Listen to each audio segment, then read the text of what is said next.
Hello, I'm the Nostalgia Critic. I remember it so you don't have to.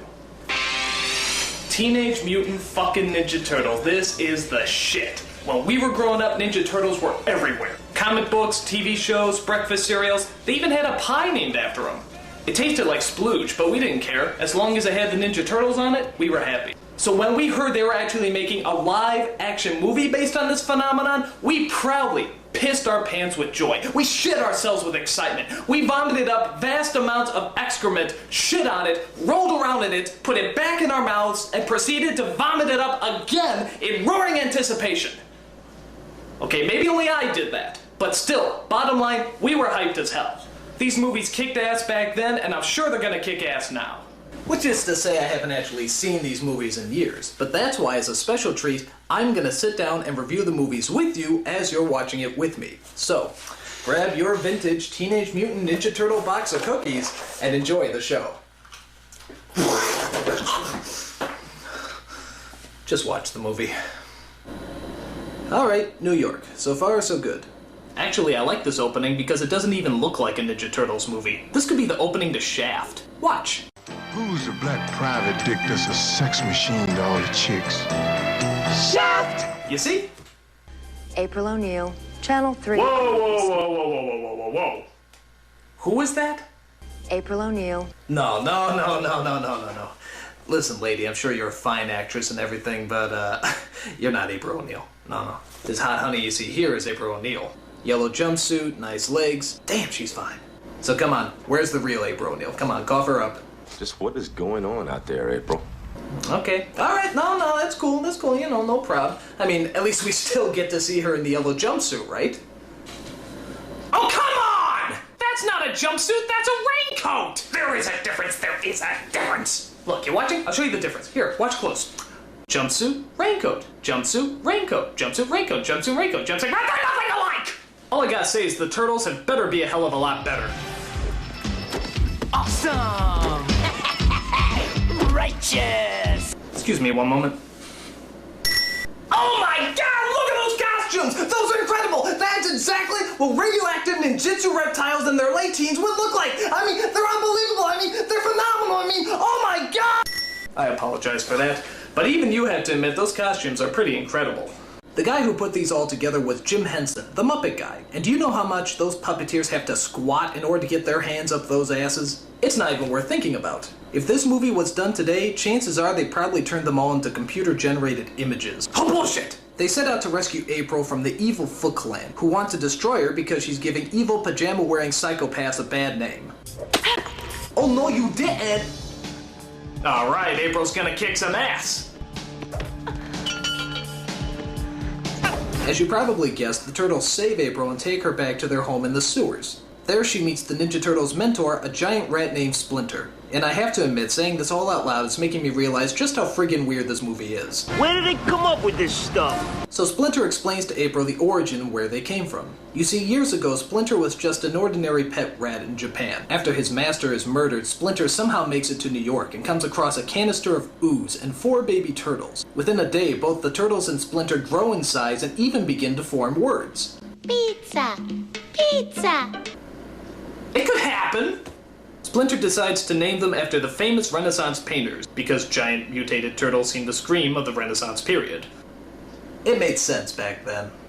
Wondering how much acid she dropped, April decides to help them defeat the Foot and bring order to the city. And on their way, they're helped by a vigilante known as Casey Jones, who's pretty cool despite the fact that he looks like Jason's homosexual Canadian brother. Ooh. Now, the leader of the Foot Clan is an evil kitchen utensil known as the Shredder, which everyone says is a giant Darth Vader ripoff, but I don't see the resemblance. I am your father. Okay, it's a ripoff, but you gotta give this guy credit. He has a diabolical scheme to...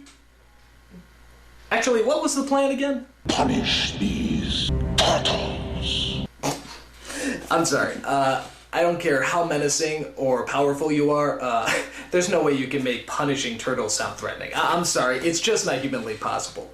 But, you see, he is using kids and teenagers to fight his battles. If you went up to a hitman and said you wanted them to hunt down some turtles, they'd probably laugh in your face. However, if you get a bunch of stupid kids, stone them off their asses, get dressed up in shiny metal, recruit them to be ninjas, and then ask them to hunt down some turtles? Dude, sign me up! Awesome! My only problem with this plane is the costumes they're assigned. I mean, I know they're supposed to be ninjas and everything, but those costumes are so tight, I don't even think they can talk.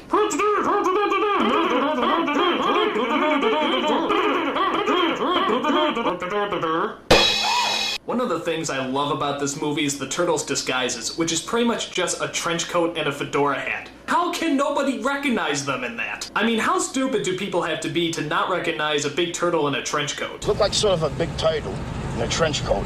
The movie comes to a thrilling climax at the top of a tall building, where the Shredder challenges our heroes to a man-on-turtle brawl. And of course, being the Ninja Turtles, they get their green asses handed to them. What point did we lose control here? But all that changes when Splinter comes into the picture. It's Sensei versus Sensei, giant rat versus giant cheese grater. The battle of all battles begins. Here it goes. This is gonna be good.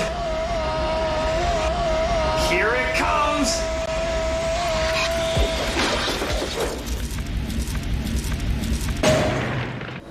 Bullshit! What kind of a battle is that? He sticks out his foot like a cartoon character and he trips? What a ripoff! All I gotta say is the next film had better be a lot better. Teenage Mutant Ninja Turtles 2, The Secret of the Ooze. And what exactly is the secret of the ooze? It was made in a laboratory. And that's about it. There's not really any surprises on top of that. Kind of a big letdown. But the turtles are back. And this time around they're, well, more kid-friendly, I guess. After all the parents complained about the violence and swearing in the first film, you know, everything that made it good, the second film tones down the action and the bad language. So instead of using their weapons to fight people, they use stuff like cold food, belts, and yo-yos. You know, stuff you find lying around the house. So now all your kids will know how to turn ordinary household appliances into blunt, badass weapons. Thank you, parents of America. Idiots. And as for the bad language, I don't know. I don't remember too much swearing in the first film. Ninja kicked the damn rabbit! Damn! Okay. So every kid was swearing like a bastard after they saw this movie. But granted, it's a lot better than their original cut. Fuck that, man. Them niggas around the corner tripped out, man. Fuck that, man. Where my strap? Fuck that. Never let Spike Lee direct a children's movie. Can you believe this guy? So the story centers around the return of the sinister Shredder. After doing a short ripoff of Tim Burton's Batman, he gets back into action by plotting his revenge against those pop culture spewing reptiles. He steals a canister of ooze from that guy in Titanic and decides to make his own evil mutants. Within seconds, two innocent, harmless animals are transformed into the sinister duo of Bebop and Rocksteady. Yeah, like I said, Bebop and Rocksteady. Now the one scene everyone remembers is the fight scene that takes place in the whitest of all rap clubs led by the whitest of all rappers. You guessed it, Vanilla Ice. Oh no! Gee, it looks like they're pretty freaked out about all those monsters breaking into their club. But wait a minute. I think the Ice is feeling something. I think he's conjuring up a rap, a sort of ninja rap, if you will. Yo, it's the Green Machine. He is! Look at that, a totally unrehearsed yet somehow totally choreographed rap scene entirely made up on the fly. What talent. I gotta tell you, this guy is going places. Like the unemployment line. So the film climaxes as the Shredder drinks what's left of the mutated ooze and turns into a mutant himself. Jesus Christ, look at that. That is a badass villain. It's a super shredder! Alright, this is gonna make up for the shitty climax in the last movie. 4 mutant turtles versus 1 giant mutant shredder. This is gonna be good.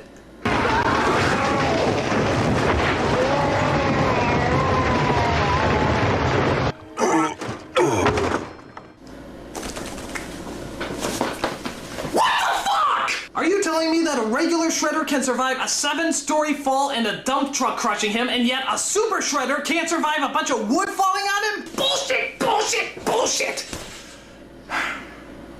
You know, I'm starting to realize that, these movies aren't quite the masterpieces I remember them to be.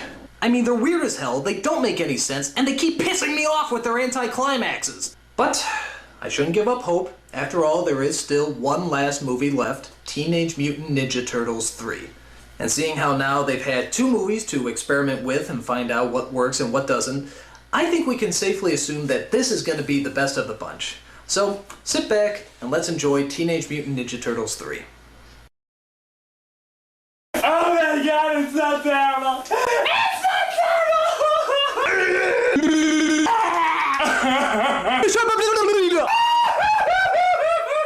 This is the worst thing that no one should ever have to see. It's awful. It's terrible.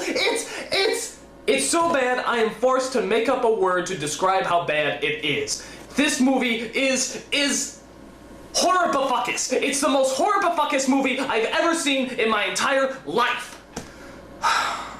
Okay, like I said, these movies aren't the masterpieces we remember them to be. But it's best not to look at them as movies, but more as a homework assignment. Make a movie about 4 mutated turtles in their late teens who are named after Renaissance painters, led around by a giant rat, know ninjutsu, eat pizza, dress up like flashers, fight a guy who's named after a cheese grater, and make it plausible. And you know what? With the exception of the last movie, I'd probably give this project an A. Minus, but still an A. I'm a nostalgia critic. I remember it, so you don't have to.